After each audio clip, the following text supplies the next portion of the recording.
আসসালামু আলাইকুম, কেমন আছেন সবাই? আশা করি ভালো আছেন। আলহামদুলিল্লাহ আমিও ভালো আছি। এই বেবি ড্রেসটি এখন আমি কাটিং সেলাই করব 3 থেকে 4 বছরের বাচ্চার জন্য। দেখতে থাকুন, কেউ স্কিপ করবেন না। এখানে বডি পার্ট আগে আমি কাটিং করে নিচ্ছি। এখানে বডি পার্ট 2 পার্ট আছে, ব্যাক পার্ট ফ্রন্ট পার্ট। আড়ে নিয়েছি 9 ইঞ্চি, লম্বায় নিয়েছি 13 ইঞ্চি। এখন আমি 4 পার্ট করে নেব। 4 পার্ট করে আমি প্রথমে এখানে শোল্ডার মেজারমেন্ট করে নিব। বন্ধ অংশ থেকে আমি গলার মেজারমেন্টটা নিব। খেয়াল করে শুনবেন। এই কাটিং সেলাইগুলো হচ্ছে দেখা এবং শোনার কাজ। দেখে আর শুনে আপনারা পারবেন চেষ্টা করলে। মন দিয়ে দেখতে হবে এবং শুনতে হবে। এখানে 2 ইঞ্চি নিচ্ছি গলার জন্য, শোল্ডারের জন্য নিচ্ছি 5 ইঞ্চি।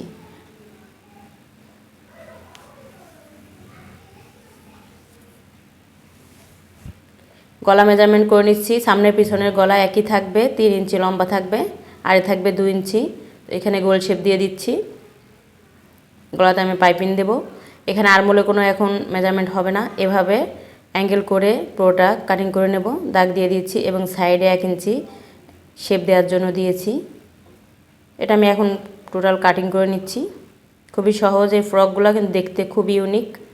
বাচ্চাদের পরালেও ভালো লাগবে। অবশ্যই কাটিং সেলাই দুইটাই দেখবেন, তাহলে আপনারাও আপনার বাচ্চার জন্য বানাতে পারবেন। বডি পার্ট কাটিং করা হয়ে গেল। ব্যাক পার্টে এখানে আমি একটা বোতাম দিব, সেজন্য 2.5 ইঞ্চি কাটিং করে নেব। 2.5 ইঞ্চিতে একটা মার্ক করে নিয়েছি। এখন আমি দাগটা দিয়ে কাটিং করে নিচ্ছি।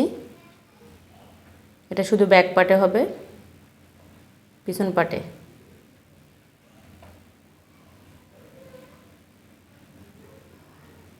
ওটার জন্য, ব্যাক পার্টের জন্য পট্টি কেটে নেবেন 3-4 ইঞ্চি লম্বা দিয়ে। আড়ে নেবেন 2.5 ইঞ্চি, তাহলে হয়ে যাবে। ওটা দেখালাম না। এখানে নিচের পার্টটা আমি দেখাচ্ছি।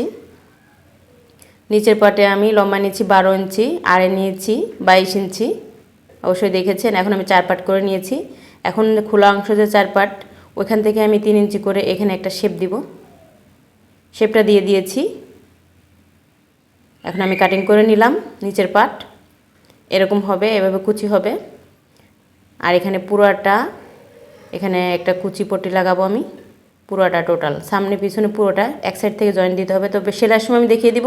এই পট্টিটা আমি নিয়েছি 3.5 ইঞ্চি লম্বায়। আপনারা মেজারমেন্ট করে নেবেন একটা পার্ট, তাহলে 2 পার্ট পুরোটা কতটুকু যায় তার থেকে ডাবল নিতে হবে কুচির জন্য। ডাবল থেকে একটু কম নিলেও হবে, কিন্তু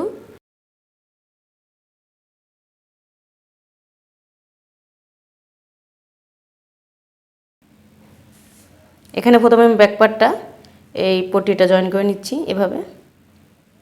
আপনারা চাইলে কাটিং করে একসাথে জয়েন করতে পারেন। আমি নিচে দিয়ে এভাবে জয়েন করে নিচ্ছি।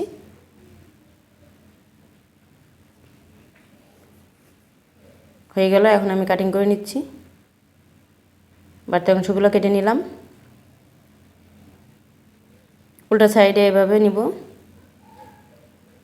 টপ পার্ট করে নিয়ে উল্টা সাইডে এভাবে সেলাই করব। আগে প্রথমে একটা 160 সেলাই দিয়ে দিচ্ছি, চাপ সেলাই। এটা না দিলেও হয়, আপনারা আয়রন করে নিতে পারেন। তারপরে উল্টা সাইডে আমি রুলিংয়ের মতো করে ভাঁজ দিয়ে সেলাই করে নিচ্ছি।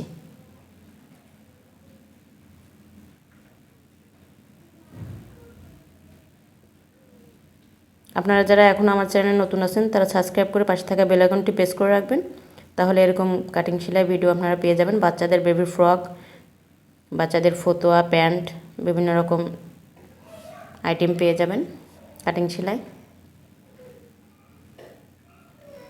আপনারা অবশ্যই কমেন্ট করবেন যে আপনারা কী ড্রেস কাটিং সেলাই দেখতে চান এবং বেবি ফ্রক কী ধরনের ড্রেস ডিজাইন দেখতে চান।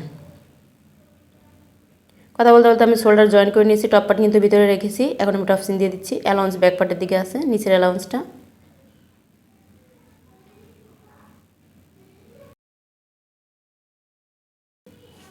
এখন আমি উল্টা সাইডে পাইপিংটা জয়েন করবো এভাবে। আমি ডাবল ভাঁজ দিয়েছি, পাইপিং কেটে নিয়েছিলাম আড়াআড়িভাবে 1.5 ইঞ্চি। ডাবল ভাঁজ দিতে গেলে 1.5 ইঞ্চি লাগবে আড়ে। তারপরে এভাবে জয়েন করে নিচ্ছি। টপ সাইডে নিয়ে টপ সিন দিয়ে দেবো, কোনো ভাঁজ দেওয়া লাগবে না। এভাবে পাইপিং করা খুবই সহজ।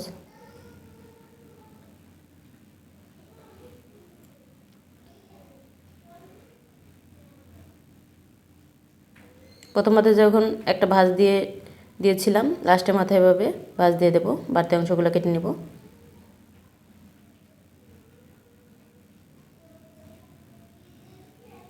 জয়েন করা হয়ে গেছে, এখন আমি কাটমার্ক করে নিব। কাটমার্ক করে নিলাম, টপ পার্টে নিয়ে যাব।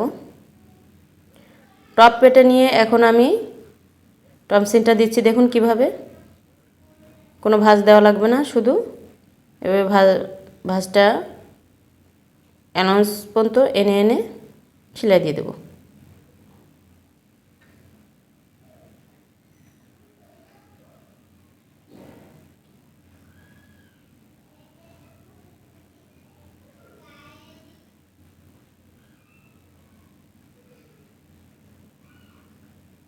এভাবে পাইপিং জয়েন করলে, টপসিন দিলে কোনো পাকানিং পড়ে না। আমার খুবই ভালো লাগে এভাবে পাইপিং জয়েন করতে, টপসিন দিতেও সমস্যা হয় না কোনো। লাস্টের মতো এভাবে ভাঁজ দিয়ে টপসিনটা দেওয়া হয়ে গেল।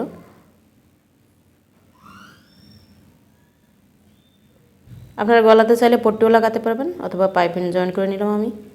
এখন নিচের পাটে আমি কুচি দিয়ে দিচ্ছি, কোমরের সাইডে যে কুচি হবে সেখানে।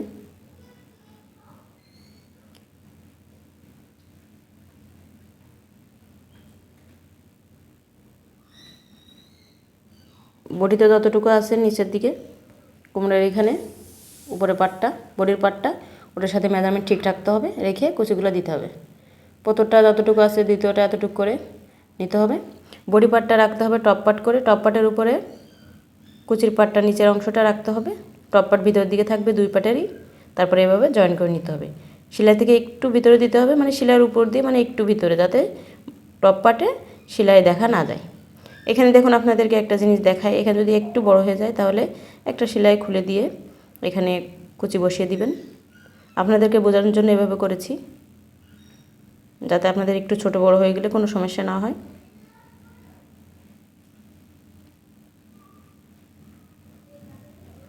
আর একটা পার্ট আমি জয়েন করে নিচ্ছি, একটা পার্ট জয়েন করা হয়ে গেল।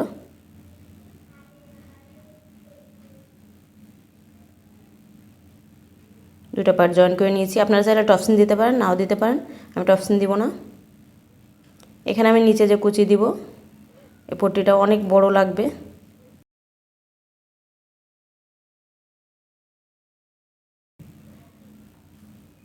সাইড পুরোটা ঘুরিয়ে আরমোল সহ। তো প্রথমে এই পট্টিগুলো জয়েন করে নিলাম,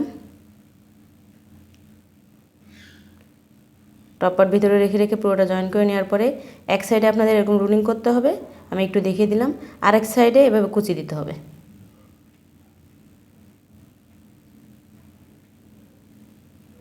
এখন আমি জয়েন করে নিব ফ্রকটির সাথে, দেখতে থাকুন কিভাবে জয়েন করছি। টপসিনটা দেওয়া সাইডের যে কোনো এক সাইড থেকে, আরমোল থেকে ধরতে পারেন, অথবা কুচির এই সাইড থেকে ধরতে পারেন। এভাবে জয়েন করে নিতে হবে। তারপরে জয়েন্টটা মিলাবো কীভাবে, দেখতে থাকুন। পুরোটা ঘুরিয়ে কিন্তু আমি আরমোল থেকে শুরু করে একদম এই জয়েন্ট পর্যন্ত আবার আসবো, এই কুচির এই পার্টটা জয়েন করতে করতে দেখতে থাকুন। লাস্টে আমি কীভাবে জোড়া দিই, যেখান থেকে জয়েন্ট শুরু করেছি এখান থেকে জোড়া দিতে হবে।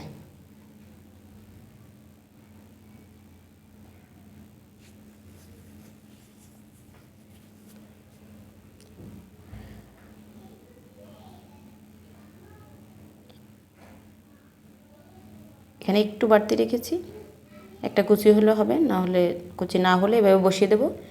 এভাবে জয়েন করে নিয়ে এখন আমি এখানে বসিয়ে দিচ্ছি। একটা কুচি হলে এভাবে কুচি ধরে সেলাই দিয়ে দিতে হবে। হ্যাঁ, হয়ে গেল। এখন মেন পয়েন্ট হচ্ছে, এখানে আরমোলে কোনো মেজারমেন্ট আমি নেইনি। এখন এইখানে বডি পার্টের এখানে সমান করে ধরে আরমোল থেকে 5.5 ইঞ্চি নিব আমি আরমোলের মেজারমেন্ট। তারপরে বডির সাইড থেকে সাইড ফোড়ার মেজারমেন্ট নিচ্ছে 5.5 ইঞ্চি, অথবা 5 ইঞ্চি নিলেও এখানে হবে 3 থেকে 4 বছর বাচ্চার জন্য। এখন আমি এটা যে টপসিনটা দিব, এটা হচ্ছে মেন। এই দুই সাইড, নিচের সাইড উপরের সাইড সমান রাখতে হবে। নিচের সাইড উপরের সাইড সমান রাখতে হবে, হাত দিয়ে ধরে ধরে বুঝতে হবে নিচে কতটুকু আছে। বেশি মোটা হয়ে গেলে খারাপ দেখা যাবে, অ্যাকিউরেট রাখার চেষ্টা করবেন। তো আমি আস্তে আস্তে সেলাই করছি, সেজন্য মার বরাবর দিয়ে বাটিক দিয়ে দিলাম ভালোভাবে। এই সাইডটা একইভাবে মেজারমেন্ট করব, 5.5 ইঞ্চি আরমোল, 5.5 ইঞ্চি কোমরের সাইড। তারপরে একইভাবে আমি সেলাই করে নিচ্ছি, ভালোভাবে বাটিক দিতে হবে, টপসিন দিয়ে দিতে হবে। আমি 160 টপসিন দিয়েছি। ভিডিওটা ভালো লাগলে একটা লাইক দিবেন, কমেন্ট করেন, জানাবেন কেমন লাগলো, সাবস্ক্রাইব করে পাশে থাকবেন।